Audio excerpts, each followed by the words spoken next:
ሰላም እንዴት ናችሁ የእግር ኳስ ቤተሰቦች ፊርዶስ ነኝ ፊርዶስ አብደል ሐኪም ከእግር ኳስ ቤተሰብ ዛሬ እንቢተኛው ግብ ጠባቂ ማን ነው ካላችሁ ስለ ኬፓ ልነግራችሁ ነው የመጣሁትና እስቲ ምን አይነት ታሪክ አለው በተለይ ደግሞ ከካራቦ ካፕ ፍጻሜ ጋር በተያያዘ ምን አይነት ታሪክ አለው የሚለውን አጠር ያሉ ሂስትሪዎችን ይዤላችሁ መጥቻለሁ ከዛ እናንተም ሐሳብ አስተያየታችሁን ደግሞ ኮሜንት ሴክሽን ላይ አስቀምጡልኝ ታሪካዊ እንቢተኝነት ያለው ኪፐር ነው ሚኬል አርቴታ ይዞ የገባው ታሪካዊ እንቢተኝነት ማለት ኬፓ አሪዛባላጋ በዌምብሌ ስታዲየም እንግዲህ ብዙ ታሪኮች አሉት ሁለቱን ጠቅሰን እናወራለን በዌምብሌ ስታዲየም በመጨረሻ ሰዓት ላይ እንግዲህ በእንቢተኝነቱ ምክንያት ቼልሲ ዋንጫ ያጣበት እንዲሁም ደግሞ ከሊቨርፑል ጋር ድጋሚ ቼልሲ ዋንጫ ያጣበት ምክንያት በዌምብሌ ስታዲየም ይነሳል የኬፓ እንቢተኝነት ብሎ ነው እንግዲህ ታሪክ የሚያነሳው ይህንን የምናነሳበት ምክንያት ደግሞ ማንቸስተር ሲቲ ከአርሰናል ጋር በካራቦ ካፕ ጨዋታ ላይ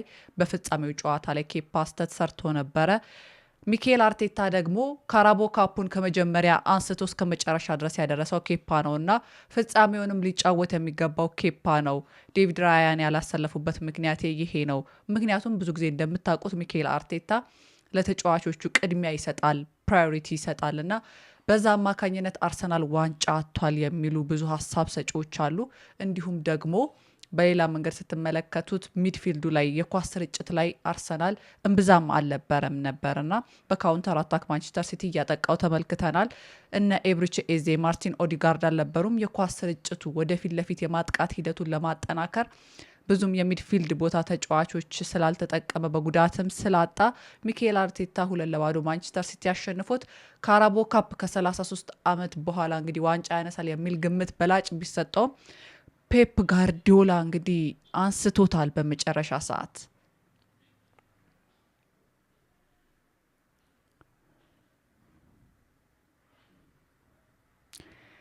እና የፔፕ ጋርዲዮላው አሁን እጄ ላይ ባለው መረጃ መሰረት የፔፕ ጋርዲዮላው ስብስብ በአጠቃላይ የካራቦ ካፑን ማለት ነው የውድድሩን ታሪክ ለ9ኛ ጊዜ ዋንጫ አንስቷል ፔፕ ጋርዲዮላ በአሰልጣኝነት በካሪየር ሙያው ማለት ነው 40 ዋንጫዎችን አንስቷል ከካራቦ ካፕ ከትላንት ወዲያ ከተመለከትነው ዋንጫ ጋር ተደምሮ ማለት ነውና ኒኮ ኦራይሊ እና የአርሰናሉ ግብ ጠባቂ ኬፓ አሪዛባላጋ የጨዋታው ዋነኛ መነጋገሪያ የሆኑበት ነው ያው ኒኮ ኦራይሊ ከልደቱ ጋር ተያይዞ ነው ኬፓ ደግሞ ያው ሚስቴክ በመስራቱ ነው ኒኮ ኦራይሊ ያስቆጠረው ግብ ሲምፕል ሄደር ነበር ፖዚሽን አልያዘም ነበር በስነ ስርዓት ኬፓ የቱ ጋር ሰሌክት አድርጎ እንደዚህ ሄደር ግብ ሲቆጠር ጥንቃቄ ያስፈልጋል ያኔ ብዙ ጊዜ ኪፐሮች ላይ ጫና ይደረጋል አሁን ለምሳሌ ባክላይኑ እና ጋብሪኤል ማጋሌሽ በሰዓቱ ሰሌክት ቢያደርጉ ይፈጠራል ቢሉ ያ ነገር ላይ ይፈጠር ይችላል ዴቪድ ራያ ደግሞ በዛ ቦታ ላይ ቢኖር ደግሞ የተሻለ ይሆን ነበር የሚሉም ብዙ ሐሳብ ሰጪዎች አሉና ሜዳው ላይ እንደነበረ ሰው የሚፈርድ አልነበረም ብቻ እንደ ሚኬል አርቴታ አይነት አሰልጣኝ ካላችሁ እውነት ተጫዋቾቻችሁ በቃ ሶ ፕሮቴክቲቭ የሆነ አሰልጣኝ ነው ያላቸው ምንም ይፈጠር ምንም ዋንጫ አጥቶ ራሱ ማለት ነው ቅድሚያ የሚሰጠው ለተጫዋቾቹ ነው ይሄንን አፕሪሺየት ልናረገው የሚገባ ነው ብዬ ማስበውና 60ኛው ደቂቃ ላይ ሪያን ሼርኪ ክሮስ ያደረገውን ኳስ ነው እንግዲህ አርሰናሉ ግብ ጠባቂ ኬፓ አሪዛባላጋ በአግባቡ መቆጣጠር ባለመቻሉ የ21ኛ ዓመት ልደቱን ነው እንግዲህ ያከበረው ኒኮ ኦራይሊ በሄደሩ ግቡን ማስቆጠር ችሏል ሲምፕል ሄደር ነበር ሁለተኛውንም ግብ ያስቆጠረው ከ4 ደቂቃ በኋላ ነበር እንደምታስታውሱት ከ4 ደቂቆች በኋላ 64ኛው ደቂቃ ላይ ማቴስ ኑኔዝ ያሻገረለትን ክሮስ ያደረገለትን ኳስ ነው በድጋሚ በግንባሩ በማስቆጠር የማንቸስተር ሲቲን አሸናፊነት ያረጋገጠው ኒኮ ኦራይሊ ነው ማለት ነው ታዲያ የውድድር ዘመኑ ምርጡ ብቃት እያሳየ የሚገኘው ዴቪድ ራያን በማስቀመጥ ኬፓን ያስገባው ሚኬል አርቴታ እንዳልኳችሁ በጣም ብዙ ትችቶች እየደረሱበት ነው የካራቦ ካፕ ዋንጫ ማጣቱን ፕላስ ደግሞ ያነሰዋል ተብሎ ተጠብቆ ነበረ ይህ ማለት 33 ዓመታት ተቆጥሯል ካራቦ ካፕ ዋንጫ ካነሳ ለፍጻሜ ከደረሰ ደግሞ ለካራቦ ካፕ ፍጻሜ ከደረሰ አርሰናል 6 ዓመታትን ተቆጥሯል ማለት ነው ሶ የዘንድሮ ያሸንፋል እንዲሁም ደግሞ የአራትዮሽ ዋንጫ ያነሳል የሚል ብዙ መላምቶች ነበሩ አሁን ከሚያሳየን አቋም አንፃር ነው ይህንን ለማለት ይወደድ ነው ማለት አርሰናል ፕሪሚየር ሊግ ላይ ያለው ኮንሲስታንሲ ጥሩ ነው የሚባለው የዘንድሮ ፕሪሚየር ሊግ ዋንጫ የማንሳት እድሉም ይኖረዋል እየተባለ ያለው አርሰናል ነውና ከዛ አኳያ የካራቦ ካፕ ዋንጫ በጣም ኤክስፔክት ተደርጎ ነበርና ያን ስታስቡ እነዚህ ነገሮች እንግዲህ በጣም ኤክስፔክቴሽን ያላቸውና የተጠበቁ ነገር ስለነበሩ በብዙዎች ዘንድ ብዙ ግምት ያሰጣል ማለት ነው። አጠቃላይ ጨዋታው ማንቸስተር ሲቲዎች ማለት ነው ጨዋታውን ስትመለከቱ በዋንጫ ጨዋታዎች ያላቸው ልምድ ያሳዩበት ነው። ብዙ ዋንጫዎች ያንሳል። ፔፕ ጋርዲዮላ የዋንጫ ችግር ያለበት ሰው አይደለም። እንደው ፔፕ ጋርዲዮላ በማንቸስተር ሲቲ የመጨረሻ የውድድር አመቱ ነው ይለቃል የሚል ብዙ አንድምታዎች አሉ። ሁኖስ አይታወቅም ይቀጥላል አይቀጥልም የሚባለው ነገር ለማንቸስተር ሲቲ ፔፕ ጋርዲዮላ የሰጠው ነገር በጣም ብዙ ነው። ፕሪሚየር ሊግ ዋንጫዎች፣ የካራቦ ካፕ ዋንጫዎች ብዙ ናቸውና እንዲሁ ሚኬል አርቴታ ከሽንፈቱ በኋላ በጣም ተናዷል። እንዳልኳችሁ ተናዷል። ግን በተለይም ይሄ ተጫዋቾቻቸውና ደጋፊዎቻቸው ይህ ዋንጫ ምን ያህል ትርጉም እንዳለው በቃ ኤክስፔክቴሽን ነበር። ይሄ ዋንጫ እንደ ፕሪሚየር ሊግ ኤክስፔክት አይደረግም የሀገር ውስጥ ውድድር ጨዋታ ቢሆንም ማለት ነው። ካራቦ ካፕ እንዳልኳችሁ ብዙ አመት ስለተቆጠረ እና አርሰናል ዘንድሮ ያሳየውን አቋም አንስቶ ይህ ነገር ለሚኬል አርቴታ ብዙ ኤክስፔክቴሽን ተሰጥቶ ነበር ዋንጫውን ያነሳል የሚል ማለት ነው። አሁን ወደ ዋናው ፖይንት ነው የምንሄደው። ዋናው ፖይንት ስፔናዊ ግብ ጠባቂ ኬፓ አሪዛባላጋ በዌምብሌ ምሽት ታሪካዊ እምቢተኝነት መቼን ያሳየው የሚለውን ነው የምንመለከተው። ታሪካዊ እምቢተኝነት ማለት በዌምብሌ ስታዲየም ብዙ አጋጣሚዎች ነበሩት። ያው ባለፈው ምሽት ተሸንፏል። አንዱ ምክንያት እሱ ነው ተብሏልና አርሰናል በማንቸስተር ሲቲ 2-0 ሲሸነፍ ማለት ነው። ይሄ መድፈኞቹ ግብ ጠባቂ ላይ በጣም ብዙ ሀሳቦች ተነስተውበታል። ኬፓ ላይ ቁጥር 2 ግብ ጠባቂ ከቼልሲ ነበር የተዘዋወረው ባሳለፍነው የዝውውር መስኮት ላይ ማለት ነው። ያው እንዳልኳችሁ የካራቦ ካፕ ውድድሩን ሙሉ ለሙሉ ይዞ እየመጣ ያለው ኬፓ ነውና ያንን በማሰብ ነው እንግዲህ ፕራዮሪቲ የሰጡት አሰልጣኝ ሚኬል አርቴታና ዋናው ታሪኩ ምንድነው የሚለው ነገራችሁ ነው። ምንድነው መሰላችሁ ከአትሌቲክ ቢልባኦ ቼልሲን የተቀላቀለው መጀመሪያ ከአትሌቲክ ቢልባኦ ወደ ቼልሲ ተቀላቀለ። ኬፓ አሪዛባላጋ በ71 ሚሊዮን ፓውንድ ነበር የተቀላቀለው። ከዛ ደግሞ በአለማችን ውዱ ግብ ጠባቂ በመባል በጣም ወሬ ተነስቶለት ነበር። ኤክስፔክቴሽኖችም ነበሩ፣ ብዙ ነገሮች ነበሩ። 71 ሚሊዮን ፓውንድ ማለት እጅግ በጣም ብዙ ገንዘብ ነውና በቼልሲ ቆይታው በዌምብሌ ስታዲየም ማለት ነው 2 አስከፊ ወይም ደግሞ አንዱ ታሪካዊ እምቢተኝነት ነው፣ አንዱ ደግሞ በቃ ዋንጫውን ያሳጣቸው ወይኔ ኬፓ የሚያስብል ነገር ነው። በቃ ወይኔ ኬፓ እንደዚህ ነህ የሚያስብል ነገር ነው ያስመለከተውና ታሪካዊ እምቢተኝነቱ ምን እንደሆነ ልንገራችሁ።